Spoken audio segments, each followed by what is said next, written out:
utusan Najran, utusan dari wilayah Najran, dan ini kaum Nasrani. Mereka Najran ini seluruh wilayahnya Nasrani.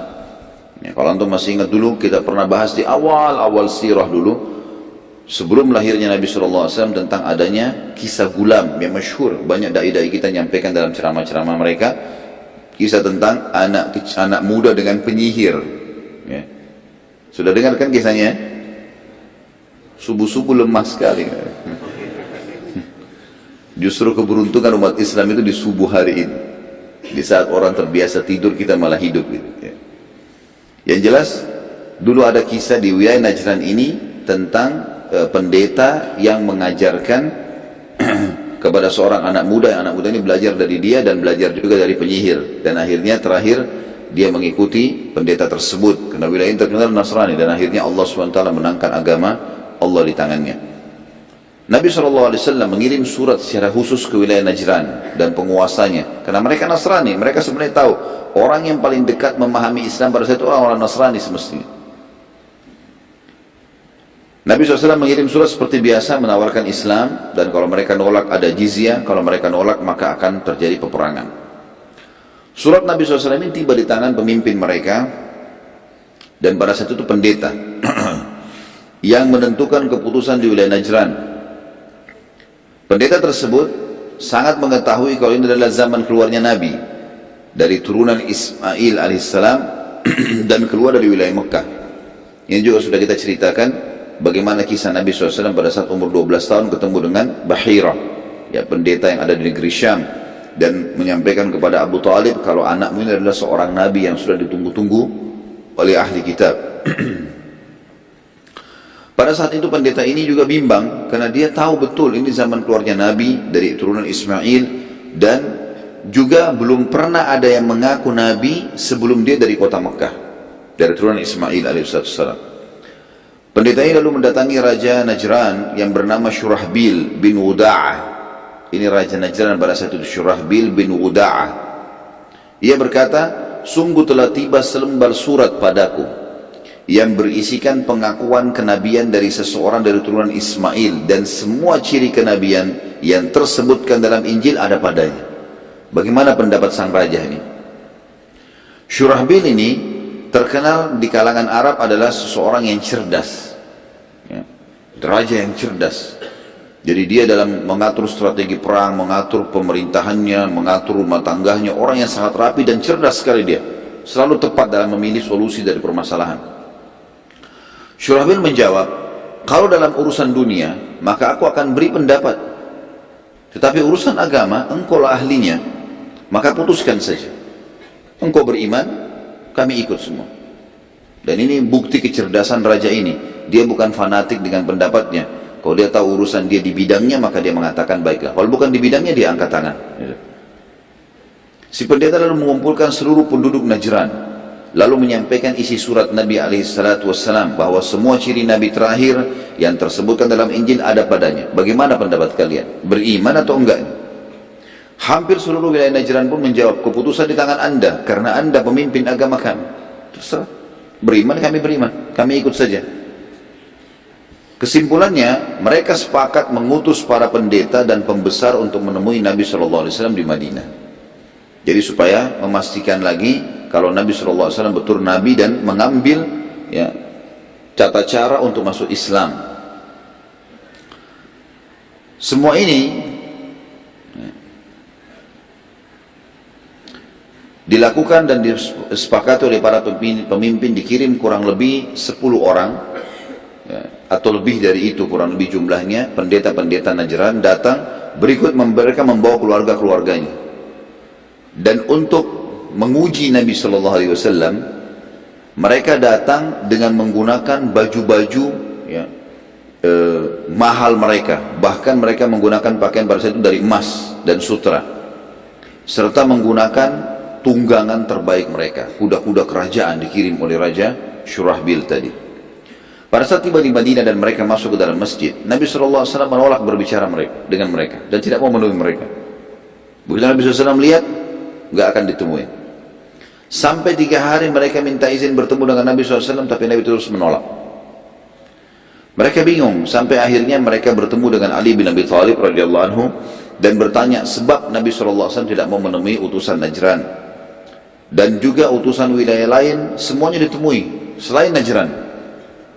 Maka Ali bin Abi Thalib radhiyallahu anhu berkata, lepaskan pakaian kalian ini, sesungguhnya Nabi SAW tidak menyukainya.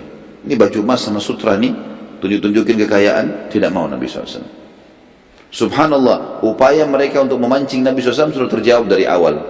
Karena tujuannya ingin melihat kalau Nabi itu seorang raja, oh berarti tertarik dengan emas-emas ini, gitu kan? Akhirnya dia mengatakan, berikanlah kepadaku baju itu, atau dia langsung merangkul mereka atau apa saja. Tapi Nabi SAW disuruh tidak mau temui, tidak mau dilihat. Nabi datang sholat, temuin utusan lain, lalu kemudian tinggalkan.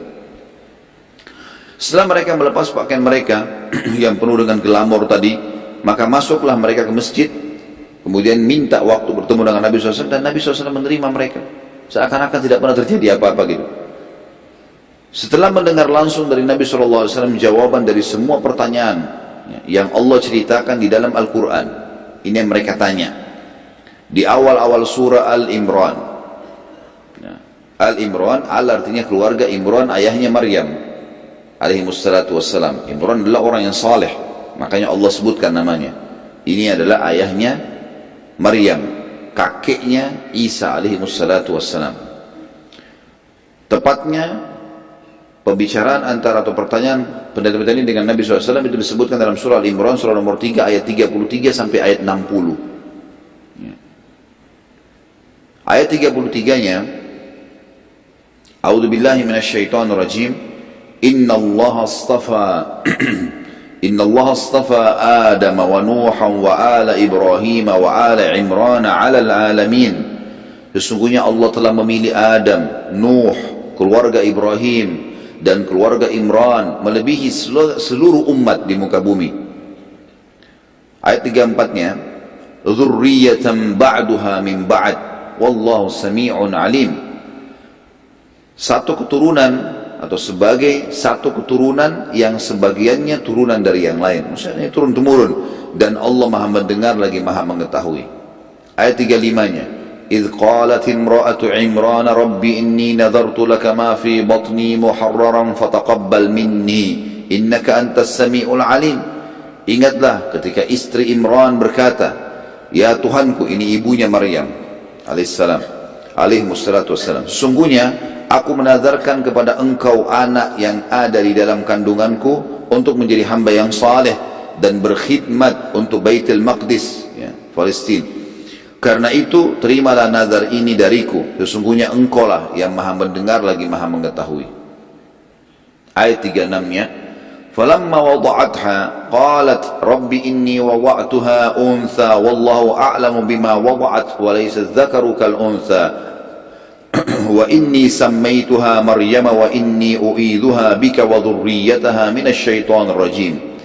Maka tak kala istri Imran melahirkan anaknya, dia pun berkata, ya Tuhanku, sesungguhnya aku melahirkan seorang anak perempuan dan Allah lebih mengetahui apa yang dilahirkan itu, dan anak laki-laki tidaklah seperti anak perempuan. Sesungguhnya aku telah menamai dia Maryam dan aku mohon perlindungan untuknya serta anak-anak keturunannya kepada pemeliharaan engkau dari syaitan yang terkutuk.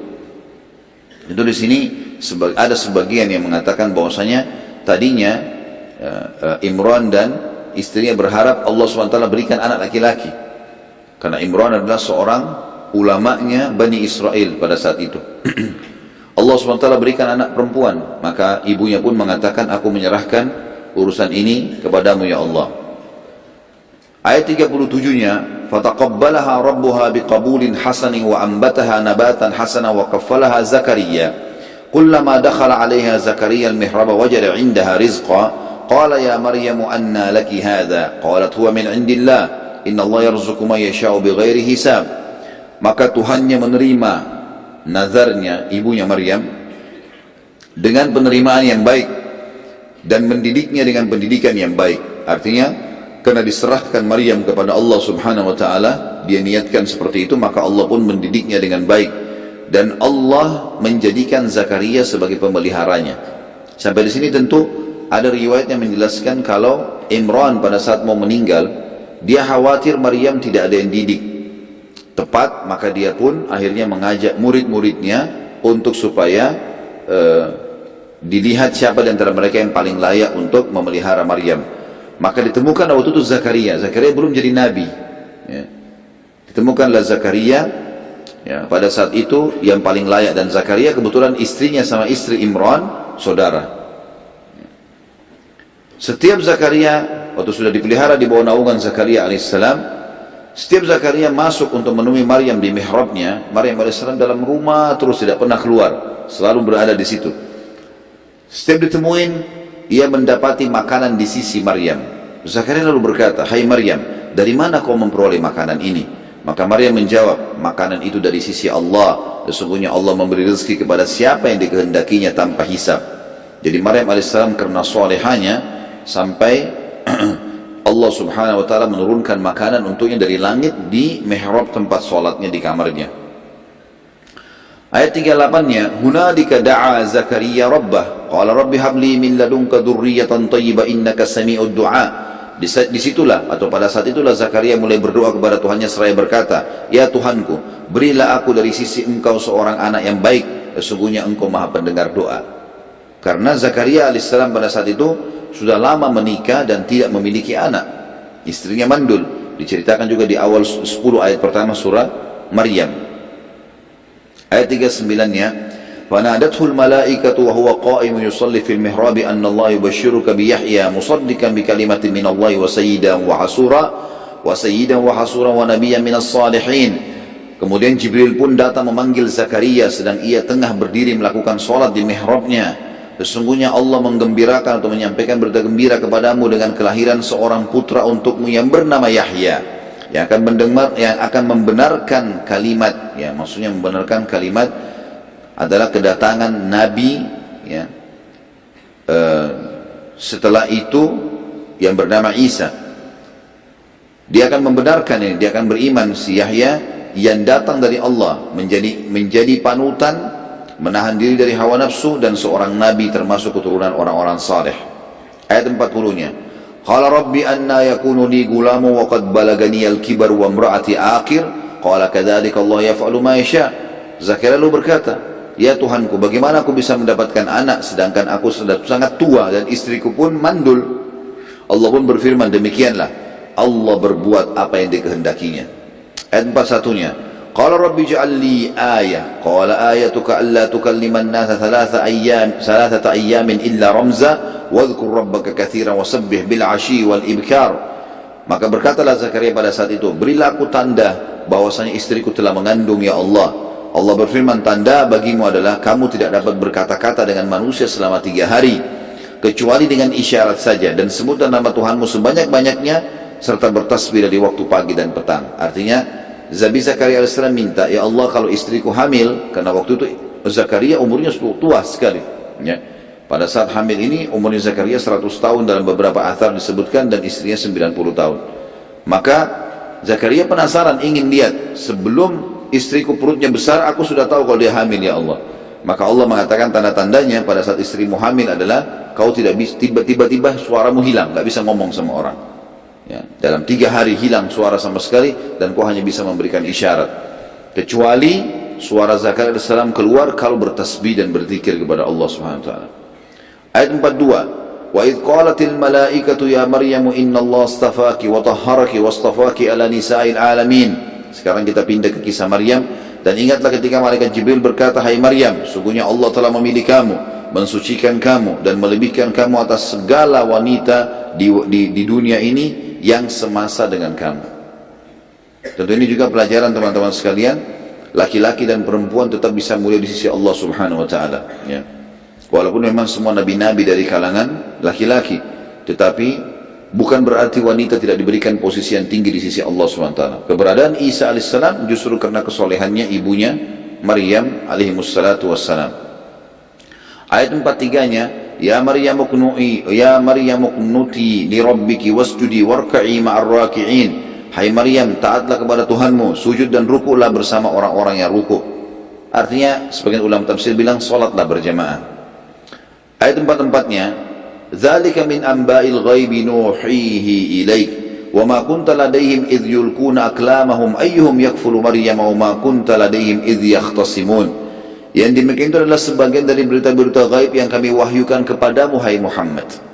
Semua tadi yang disampaikan itu kau tidak tahu, padahal kamu tidak hadir berserta mereka pada saat itu ketika mereka melemparkan anak-anak panah mereka untuk mengundi siapa di antara mereka yang akan memelihara Maryam, dan kamu tidak hadir di sisi mereka ketika mereka bersengketa. Artinya waktu Imran akan meninggal dunia, ini murid-muridnya dikasih pilihan siapa kira-kira itu diundi siapa yang akan memelihara Maryam. Ayat 45-nya, "Idz qalatil malaikatu ya Maryamu innallaha yubashshiruki bikalimatin minhu ismuhu Masihu Isa ibn Maryam." Idz qalatil malaikatu ya Maryamu innallaha yubashshiruki bikalimatin minhu ismuhu al-Masihu Isa ibn Maryam wajihan fid dunya wal akhirah wa minal muqarrabin. Ingatlah ketika malaikat berkata, hai Maryam, sesungguhnya Allah menggembirakan kamu atau menyampaikan berita gembira kepadamu tentang kelahiran seorang putra yang diciptakan dengan kalimat. Maksudnya membenarkan ya, kedatangan seorang nabi yang diciptakan ya, pada saat itu, maksudnya membenarkan risalah nabi-nabi sebelumnya dan Nabi Muhammad SAW setelahnya, yang datang dari sisi Allah, namanya Al-Masih Isa putra Maryam, seorang terkemuka di dunia dan juga di akhirat, dan termasuk orang yang dekat dengan Allah. Ayat 46-nya, wa yukallimun nasa fil mahdi wa kahlan wa minas salihin, dan dia bisa berbicara dengan manusia dalam buayan. Ya, dia bisa bicara sementara dia baik kepada manusia, dan ketika sudah dewasa juga dia bisa menerangkan dengan agama Allah, dan dia termasuk orang-orang saleh. Ayat 47, qalat rabbi anna yakunu li waladun wa lam yamsasni bashar qala kadzalika Allahu yakhluqu ma yasha qala kadzalika Allahu yakhluqu ma yasha idza qada amran fa inna ma yaqulu lahu kun fayakun. Maryam berkata, ya Tuhanku, betapa mungkin aku mempunyai anak, bagaimana bisa, padahal aku belum pernah disentuh oleh seorang laki-laki pun. Allah pun berfirman melalui perantara Jibril alaihissalam, demikianlah Allah menciptakan apa yang dikehendakinya. Apabila Allah berkehendak menetapkan sesuatu, maka Allah hanya cukup berkata jadilah, maka jadilah ia. Ayat 48, wa yu'allimuhul kitaba wal hikmata wat taurata wal injil, dan Allah akan mengajarkan kepada Isa itu Alkitab, maksudnya adalah Injil, hikmah dan juga Taurat, juga Injil. Sebagian ulama mengatakan makna Alkitab di sini adalah menafsirkannya dengan pelajaran menulis, dan ada pula yang menafsirkan dengan kitab-kitab yang diturunkan Allah sebelum Taurat dan Injil. Ayat 49-nya, wa rasulan ila bani Israil anni qad ji'tukum bi ayatin min rabbikum anni akhluqu lakum minat tini ka hayati at-tayr أني أخلق لكم من الطين كهيئة الطير فأنفخ فيه فيكون طيرا بإذن الله وأبرئ الأكمح والأبرص وأحيي الموتى بإذن الله وأنبئكم بما تأكلون وما تدخرون في بيوتكم إن في ذلك لآية لكم إن كنتم مؤمنين.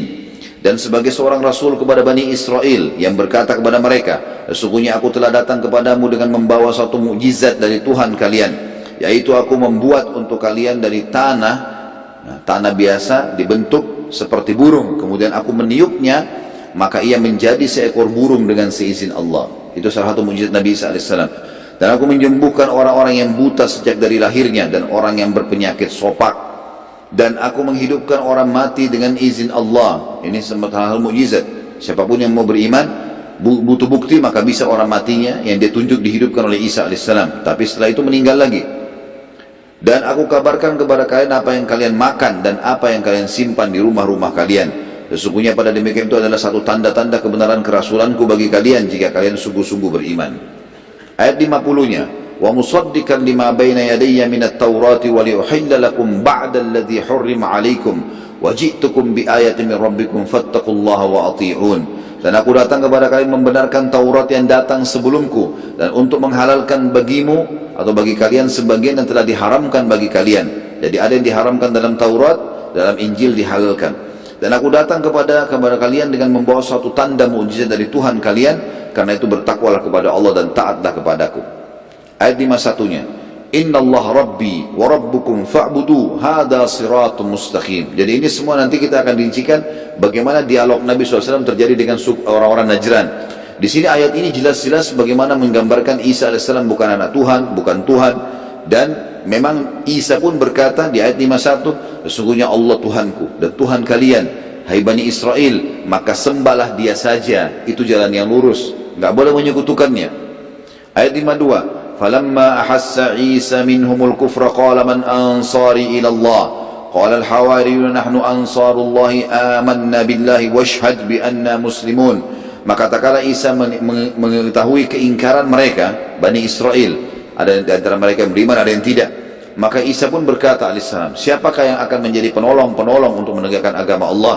Maka para hawariyun, atau istilah ini adalah para sahabat setiahnya Nabi Isa alaihissalam. Kalau kita seperti sahabat Nabi SAW, Abu Bakar, Umar, Uthman, dan seterusnya, radhiyallahu anhum ajma'in.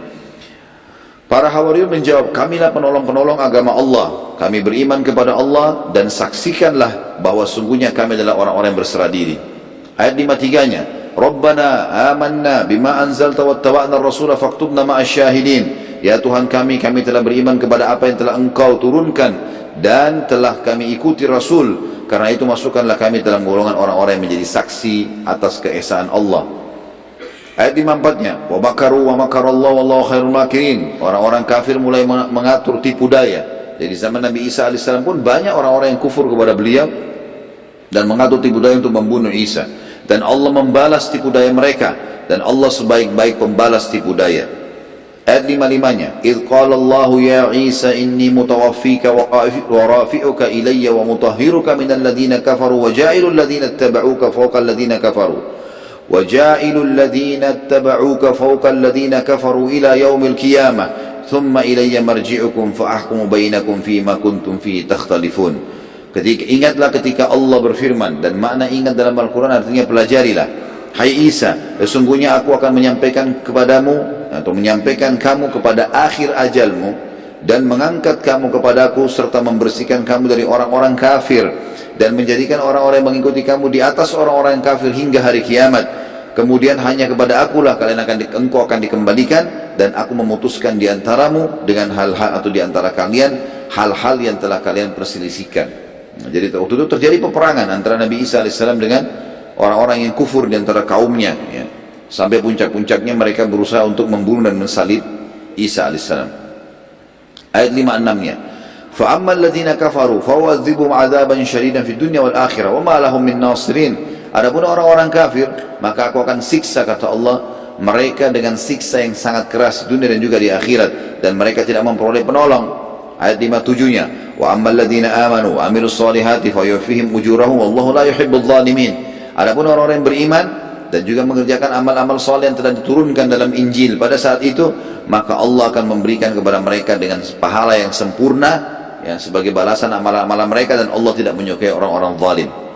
Ayat 58, 3 ayat terakhir sampai ayat 60, dzalika natluhu 'alaika minal ayati wadh-dzikril hakim. Demikianlah kisah Isa kami membacakan kepadamu hai Muhammad sebagai bukti dari tanda-tanda kerasulannya, dan membacakan Al-Quran ini kepadamu dengan penuh hikmah. Artinya kalau bukan Nabi SAW, Nabi tidak mungkin bisa merincikan seperti ini. Ayat 59, inna mathala Isa indallahi kamathali Adam khalaqahu min turabin thumma qala lahu kun fayakun. Sesungguhnya perumpamaan penciptaan Isa di sisi Allah adalah sama dengan penciptaan Adam. Allah menciptakan Adam dari tanah, kemudian Allah berfirman kepadanya, jadilah seorang manusia, maka jadilah dia. Ayat 60-nya, al-haqqu min rabbika fala takum minal mumtarin. Apa yang telah kami ceritakan kepada Muhammad ini adalah benar, yang datang dari Tuhanmu, karena itu janganlah kamu termasuk orang-orang yang ragu-ragu. Allah Subhanahu wa taala menjelaskan panjang lebar pembicaraan Nabi SAW dengan para pemuka dan pendeta wilayah Najran, dan ayat-ayat di atas menggambarkan tentang dakwah Nabi SAW kepada mereka, karena mereka datang lalu mereka menanyakan tentang Isa alaihissalam dalam Islam. Maka Allah pun menurunkan tadi ayat-ayat tersebut menceritakan tentang bagaimana kisah pertama ibunya Maryam sampai akhirnya menyerahkan Maryam kepada Allah, lalu kemudian dididik oleh Zakaria, lalu kemudian Maryam didatangi oleh Jibril AS, lalu kemudian hamillah tanpa suami, sampai akhirnya Allah menjelaskan di penutup berupa ayatnya tadi kalau perumpamaan Isa sama dengan Adam di sisi Allah, ya, dua-duanya diciptakan dari tanah dan dikatakan jadi, maka jadilah dia, tidak melalui proses biologis, ya.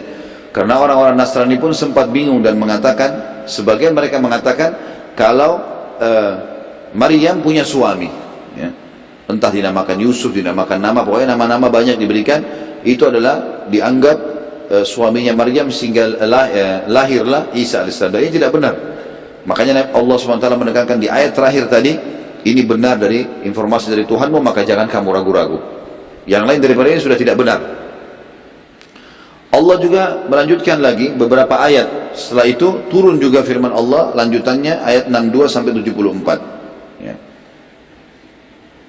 Yang bunyinya, A'udzubillahi minasyaitonirrajim, inna hadza lahuwal qasasul haqq, wa ma min ilahin illallah, wa innallaha lahuwal azizul hakim. Sesungguhnya ini adalah kisah yang benar tentang Isa dan ibunya alaihi wassalatu wassalam, dan tidak ada Tuhan yang berhak disembah selain Allah, enggak ada sekutu bersamanya. Allah tidak punya anak, tidak beranak, tidak diperanakan, dan sesungguhnya Allah dialah yang maha perkasa lagi maha bijaksana. Ayat 63, fa in tawallaw fa innallaha alimun bil mufsidin. Andai saja orang-orang Najran itu mereka berpaling setelah engkau jelaskan kebenaran ini hai Muhammad, maka sungguhnya Allah mengetahui orang-orang yang berbuat kerusakan.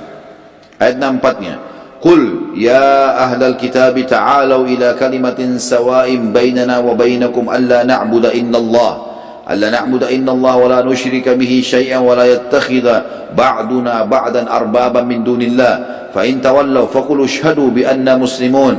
Katakan kepada mereka, hai Muhammad utusan Najran yang datang, hai ahli kitab, marilah berpegang kepada suatu kalimat ketetapan yang tidak ada perselisihan antara kami dengan kalian, yaitu kita menyembah bahwa kita tidak sembah kecuali Allah, dan kita tidak mempersekutukan dia dengan sesuatu apapun, dan tidak pula sebagian kita menjadikan sebagian yang lain sebagai Tuhan selain Allah. Jika mereka berpaling setelah engkau sampaikan ini hai Muhammad, maka katakan kepada mereka, saksikanlah bahwa kami adalah orang-orang yang berserah diri kepada Allah. Ayat 65-nya, ya ahlal kitabi lima tuhajjuna fi Ibrahim wa ma unzilatit Tauratu wal Injilu illa min ba'di afala taqilun. Hai ahli kitab, mengapa kalian membantah tentang hal Ibrahim? Ya. Jadi orang-orang Yahudi dan Nasrani ini ribut satu sama yang lain, masing-masing menganggap Ibrahim alaihissalam dari golongannya. Yahudi bilang Ibrahim golongan kami, Nasrani mengatakan Ibrahim golongan kami. Allah mengatakan, hai ahli kitab, mengapa kalian saling membantah tentang hal Ibrahim, padahal Taurat dan Injil tidak diturunkan melainkan sesudah Ibrahim? Apakah kalian tidak berfikir? Tidak ada hubungannya Ibrahim AS dengan Taurat dan Injil ini. Ayat selanjutnya 66, ha antum haulai hajajtum fima lakum bihi ilmun falima tuhajjuna fima laysa lakum bihi ilm wallahu ya'lamu wa antum la ta'lamun. Beginilah kamu, sewajarnya bantah-membantah, atau beginilah kalian selalu bantah-membantah tentang hal yang kalian ketahui. Maka mengapa kalian bantah-membantah dengan hal yang tidak kalian ketahui? Allah mengetahui sedangkan kalian tidak mengetahuinya. Tentang Ibrahim AS. Ayat 67-nya, maka kana Ibrahimu Yahudiyan wala Nasraniyan walakin kana hanifan muslim wa ma kana minal musyrikin. Ketahuilah Ibrahim bukan seorang Yahudi, bukan juga seorang Nasrani, akan tetapi dia adalah seorang yang lurus, lagi berserah diri kepada Allah, maksudnya orang yang bertauhid. Dan sekali-kali bukanlah dia termasuk golongan orang-orang musyrik. Ya. Yahudi Nasrani pun membahasakan agama Ibrahim agama Hanif, agama yang lurus. Ayat 68, Inna awlan nasi bi Ibrahim lalladhina ittaba'uhu wa hadha an-nabiyyu walladhina amanu wallahu waliyul mu'minin. Sesungguhnya orang-orang yang paling dekat kepada Ibrahim adalah orang-orang yang mengikutinya, pengikut Nabi Ibrahim AS. Dan Nabi ini, maksudnya Muhammad SAW, beserta orang-orang yang beriman kepada Muhammad SAW. Kita semua ini umatnya. Dan Allah adalah pelindung orang-orang yang beriman. Ayat 69, Waddat ta'ifatun min ahlil kitabi la yudillunakum wa ma yudilluna illa anfusahum ma yash'urun. Segolongan dari ahli kitab ingin menyesatkan kamu, padahal mereka sebenarnya tidak menyesatkan melainkan diri mereka sendiri, dan mereka tidak menyadari itu. Ayat 70, Ya ahlal kitab lima takfuruna bi ayatillahi wa antum tashhadun. Hai ahli kitab, mengapa kalian mengingkari ayat-ayat Allah, Al-Quran maksudnya? Kenapa kalian ingkari ini? Padahal kalian mengetahui kebenarannya. Ayat 71, Ya ahlal kitab lima talbisuna al-haqqa bil batil wa taqtumul haqqa wa antum ta'lamun. Hai ahli kitab, mengapa kalian mencampur adukan hak dengan yang batil? Ya. Maksudnya kalian menutup-nutupi apa yang disebutkan dalam Taurat dan Injil tentang kebenaran Al-Quran, dan menyembunyikan kebenaran padahal kalian mengetahui itu. Ayat 72-nya, wa qalat ta'ifatun min ahli kitabi aminu billadzi unzila 'alal ladzina amanu wajhan nahari wakfuru akhirahu la'allahum yarji'un. Segolongan lain dari ahli kitab, maksudnya orang-orang Yahudi di Madinah ada, mereka berkata satu sama yang lain, perlihatkanlah seolah-olah kalian beriman kepada apa yang diturunkan kepada orang-orang beriman itu, maksudnya sahabat-sahabat Rasulullah SAW. Pada permulaan siang, kalau ketemu pagi hari pura-pura beriman, dan ingkari di malam harinya, supaya mereka orang-orang mukmin itu kembali murtad, jadi kacaukan agama mereka. Ayat 73, dan ini dua ayat yang terakhir sampai 74 ya, yang kita saksi bahasankan. Wala tu'minu illa liman tabi'a dinakum qul innal huda hudallahi an yu'ta ahadun mithla ma utitum aw yuhajjukum 'inda rabbikum qul innal fadla biyadillahi yu'tihi man yasha'u wallahu wasi'un 'alim. Dan janganlah kalian percaya melainkan orang yang mengikuti agama kalian. Mereka berkata itu orang-orang Yahudi dan Nasrani.